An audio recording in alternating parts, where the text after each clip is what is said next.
우리에게 주시는 하나님의 말씀은 데살로니가 전서 5장 25절로 28절까지의 말씀입니다. 찾으셨으면 한 목소리로 함께 봉독하도록 하겠습니다. 형제들아, 우리를 위하여 기도하라.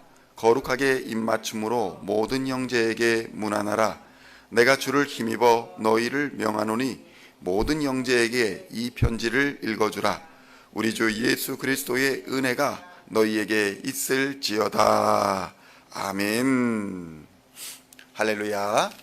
오늘은 데살로니가 전서의 14번째 시간으로 데살로니가 전서 5장 25절로 28절의 말씀을 본문으로 누구나 기도해야 삽니다 라는 제목으로 하나님의 말씀을 함께 나누고자 합니다.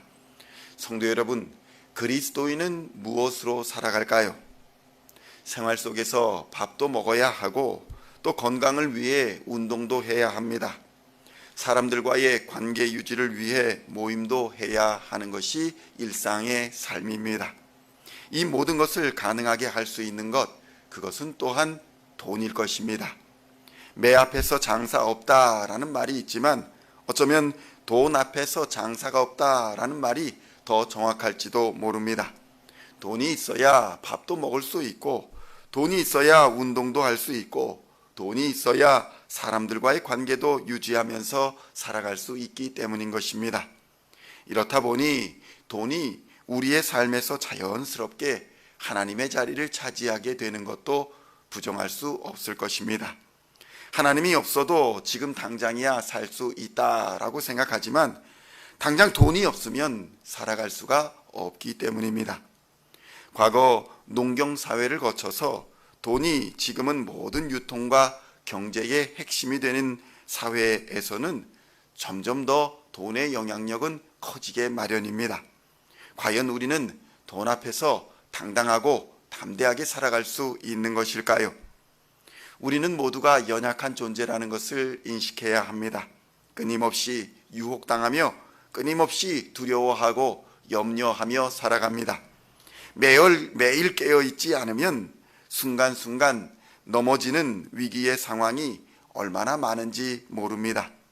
바울은 이렇게 연약한 교회, 이렇게 두려움과 염려를 떠는 염려 때문에 걱정하는 교회를 위해서 지금까지 계속해서 기도하여 왔습니다.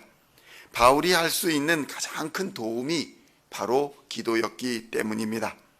인간이 힘으로 또 능으로 도울 수 있는 것도 중요하지만 전능하신 하나님의 도우심을 구하는 것이야말로 진정한 도움이 되기 때문이었습니다. 그래서 바울은 그가 사랑하는 데살로니가 교회의 성도들을 향해 지금까지 끊임없이 기도하여 왔던 것입니다. 그런데 오늘 본문에서는 바울이 데살로니가 교회의 성도들에게 오히려 기도를 부탁하는 장면이 나옵니다. 데살로니가전서 5장 25절의 말씀을 보면 이렇게 권면합니다. 형제들아, 우리를 위하여 기도하라. 성도 여러분, 이것은 우리에게 시사하는 바가 큽니다. 바울은 영적으로 탁월한 지도자였습니다. 그러나 그에게도 일반 성도들과 마찬가지로 기도의 지원이 필요했다는 것입니다. 바울의 이러한 기도 요청은 바울의 다른 편지에도 등장합니다.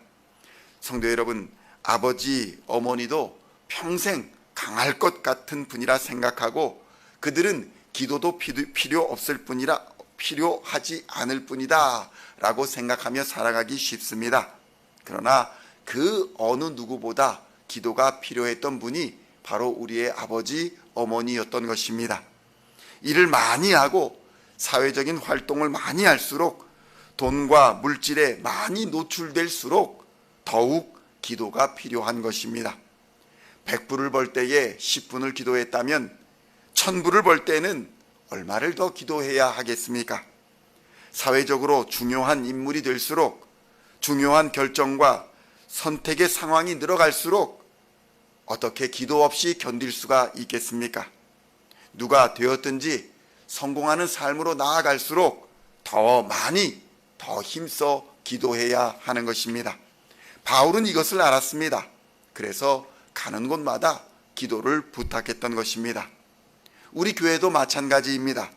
장로님들과 또 목사와 모든 교역자들을 위해 기도에 힘써야 하는 것입니다.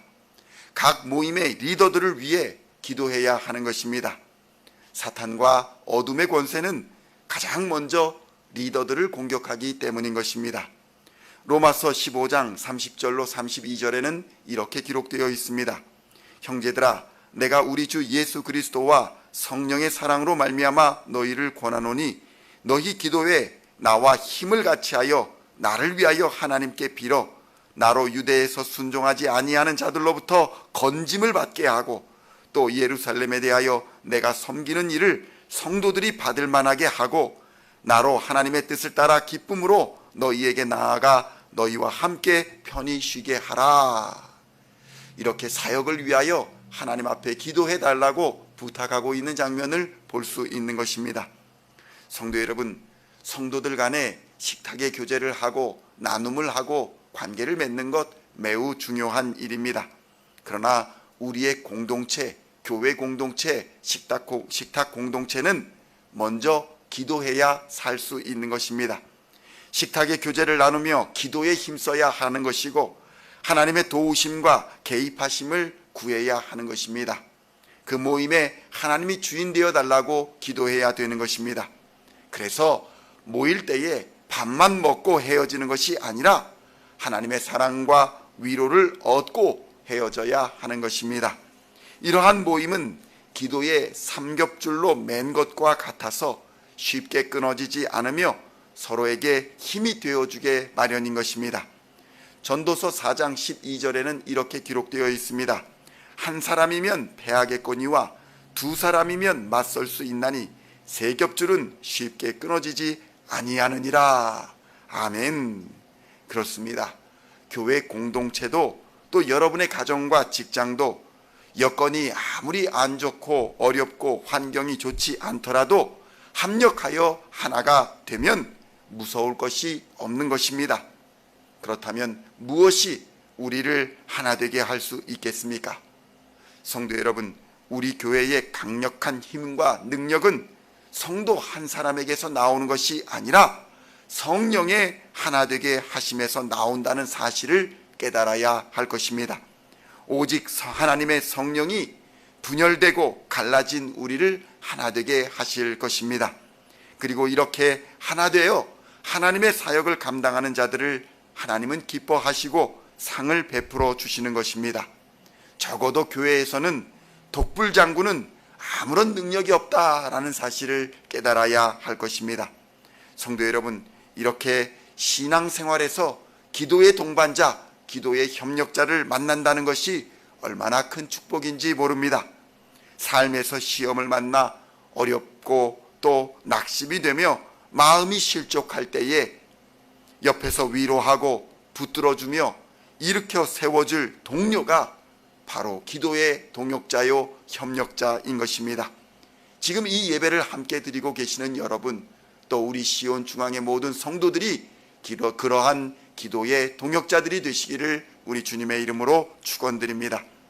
히브리서 3장 13절에서는 이렇게 말씀합니다. 오직 오늘이라 일컫는 동안에 매일 피차 권면하여 너희 중에 누구든지 죄의 유혹으로 완고하게 되지 않도록 하라. 아멘. 성도 여러분, 매일 피차 안부를 묻고 서로 격려하며 권면하고 죄의 유혹에서 벗어나도록 함께 기도해 주는 이들이 바로 신앙의 동역자들인 것입니다.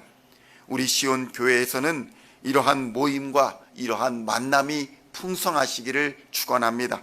그리하여 세 겹줄로 단단히 뭉쳐 세상의 환난과 어려움과 역경을 능히 견디어 이기고 승리하며 살아계신 하나님을 경험하고 간증하는 공동체가 되시기를 축원합니다.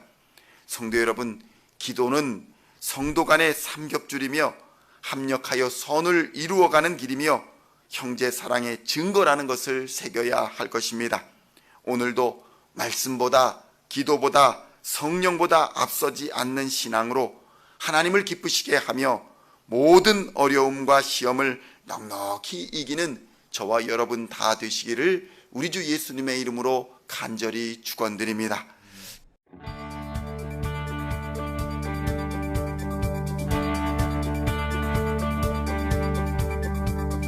Singing songs of thy praise, we are coming to you, dancing before